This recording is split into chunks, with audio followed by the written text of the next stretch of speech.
कि तेरी दीद के काबिल नहीं हूँ मैं, तू मेरा शौक तो देख, मेरा इंतजार। उनके पास जोड़ तोड़ का तजुर्बा तो नहीं था, लेकिन कुशल नेतृत्व करने की क्षमता, दमदार फैसले लेने और मजबूत इच्छा शक्ति की क्षमता थी।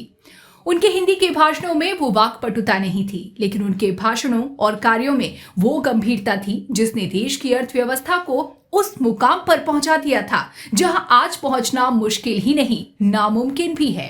वो कहते थे कि हजारों जवाबों से अच्छी मेरी खामोशी है, न जाने कितने सवालों की आबरू बचा रखी है। आज पूरे देश और कांग्रेस के सबसे असरदार सरदार अब हमारे बीच नहीं रहे, अब बची हैं तो सिर्फ यादें। सुनिए देश के पूर्व प्रधानमंत्री स्वर्गीय मनमोहन सिंह को। माना कि तेरी दीद के काबिल नहीं हूँ मैं,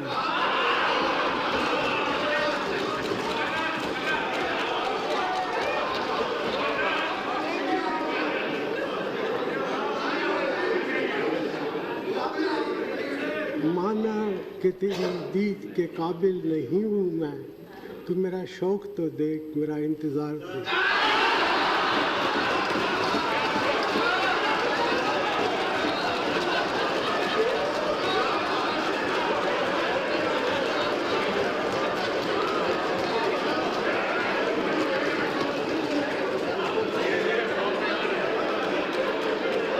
भारत के पूर्व प्रधानमंत्री मनमोहन सिंह आज हमारे बीच नहीं हैं।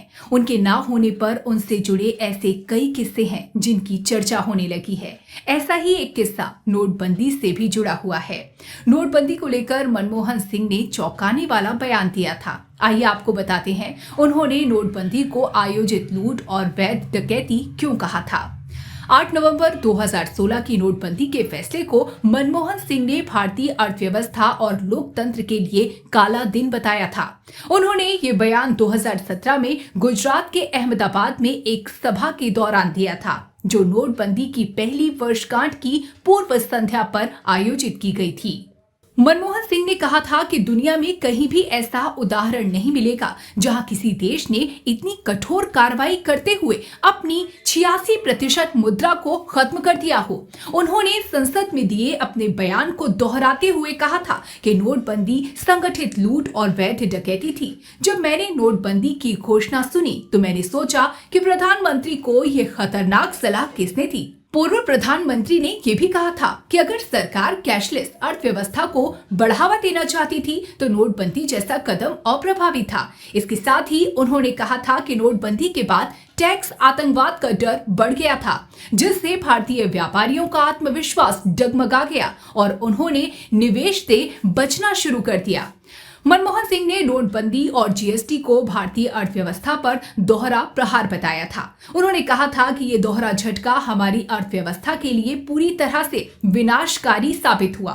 इससे हमारे छोटे व्यापारियों की रीढ़ टूट गई। जीएसटी की आलोचना करते हुए उन्होंने इसे खराब तरीके से डिजाइन किया गया, जल्दबाजी में लागू किया गया और एक बड़ी भूल करार दिया था।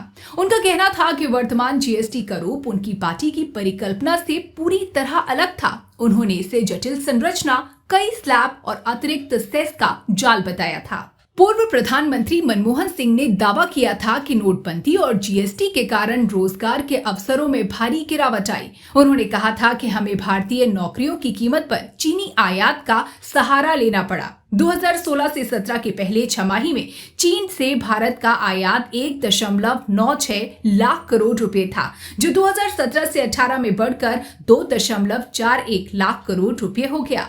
मनमोहन सिंह ने यह भी कहा था कि केवल एक वर्ष में आयात में 45,000 करोड़ रुपए यानी 23% की बढ़ोतरी मुख्य रूप से नोटबंदी और जीएसटी का परिणाम थी। उन्होंने इस निर्णय को भारतीय अर्थव्यवस्था के लिए दूरगामी और विनाशकारी प्रभाव वाला कदम बताया था। मनमोहन सिंह ने जीएसटी लागू करने के लिए प्रधानमंत्री नरेंद्र मोदी की आलोचना करते हुए कहा था कि अगर उन्होंने एक राष्ट्र एक कर के प्रयास में सरदार पटेल के दृढ़ संकल्प से प्रेरणा ली होती तो परिणाम बेहतर हो सकते थे। पूर्व प्रधानमंत्री को लेकर समाजवादी पार्टी के अध्यक्ष अखिलेश यादव ने मनमोहन सिंह के निधन पर शोक व्यक्त करते हुए कहा कि उन्हें हमेशा देश के अच्छे प्रधानमंत्री के रूप में याद किया जाएगा। उन्होंने कहा डॉक्टर मनमोहन सिंह ऐसे प्रधानमंत्री थे जिन्होंने देश को आर्थिक रूप से मजबूत बनाया। आज देश में जो भी चीजें दिख रही हैं, वो पूर्व प्रधानमंत्री मनमोहन सिंह की वजह से है। आर्थिक नीतियों में उनके द्वारा लिए गए निर्णयों के कारण ही आज हम दुनिया में बराबरी पर हैं। वो कम बोलते थे, लेकिन उस समय उन्होंने जो निर्णय लिए वो आज हमें दिखाते हैं कि उन्होंने कितनी सावधानी से निर्णय लिए थे। सुनिए अखिलेश यादव को। मनमोहन सिंह जी देश के वो प्रधानमंत्री जिन्होंने देश को दुनिया के जो आर्थिक रूप से मजबूती करने के लिए फैसले होते हैं,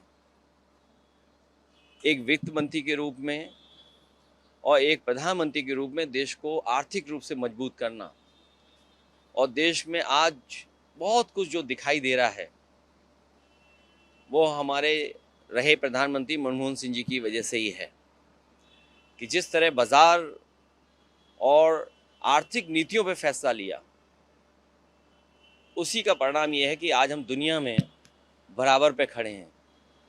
एक ऐसा नेता और एक ऐसा अधिकारी और एक ऐसे प्रधानमंत्री जहां जानकारी के साथ साथ अर्थशास्त्री भी थे, उनके बारे में जो कहा गया कि कम बोलते थे, कम बोलना और जिस तरह के उन्होंने फैसले लिए हैं, वो फैसले आज बता रहे हैं कि कितनी सूझबूझ के साथ उन्होंने उस समय वो फैसले लिए थे। देश को उन्होंने हर क्षेत्र में बहुत बड़े पैमाने पर बदलाव लाने के फैसले लिए। पूरा देश आज दुखी भी है और उनके पुराने भाषण से लेकर के पुरानी चीज़ों को याद कर रहा है। देश के एक अच्छे प्रधानमंत्री के रूप में हमेशा वो याद किए जाएंगे। इतिहास के पन्नों में जरूर चले गए वो, लेकिन वो देश के एक अच्छे प्रधानमंत्री के रूप में हमेशा जाने जाएंगे। माना कि तेरी जीत के काबिल नहीं हूँ मैं,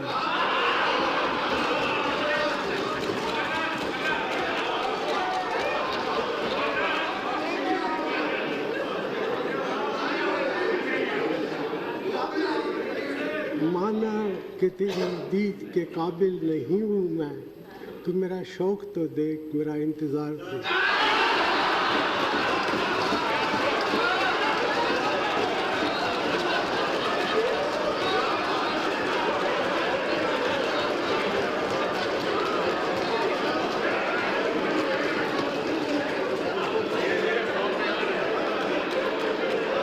और आप हमसे जुड़े रहने के लिए सब्सक्राइब करें YouTube पर, फॉलो करें Twitter पर और लाइक करें Facebook पर। और ज्यादा जानकारी के लिए आपको टाइप करना होगा सिर्फ न्यूज़ नशा।